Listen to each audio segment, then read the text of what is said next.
on a déjà dit ici même que le réchauffement de la planète aurait fatalement une incidence sur la production viticole, avec à terme l'impensable, c'est-à-dire le déplacement géographique des vignobles, toujours plus au nord, pour trouver des températures adaptées, comme aujourd'hui, aux cépages locaux.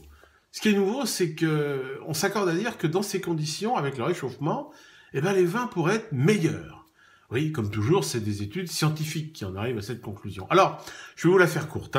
Disons que l'augmentation moyenne des températures fait que l'impact des sécheresses sur la vigne se fait moins ressentir. Le raisin arrive plus tôt à maturité, il est plus précoce, donc on vendange plus tôt, et du coup, les grandes périodes de sécheresse, dont on sait que finalement elles produisent pas toujours de grands vins, elles sont moins gênantes pour la vigne. Oui, parce qu'avec une vendange plus précoce, on laisse moins longtemps le raisin sous l'influence de la sécheresse. Alors ça serait plutôt une bonne nouvelle, sauf que quand je regarde d'où ça vient, je peux pas m'empêcher d'être un tout petit peu sceptique. C'est une étude conjointe des chercheurs de Harvard et de la NASA. Bon, Harvard, encore, admettons, c'est sérieux. Encore que dans les anciens élèves, il n'y a pas beaucoup de vignerons. Il y a Obama, c'est vrai, mais il n'est pas viticulteur. Mais la NASA, qu'est-ce qu'ils y connaissent? Ils sont allés sur la Lune. Il y a quoi? Il y a bientôt 50 ans. Tu parles d'une référence?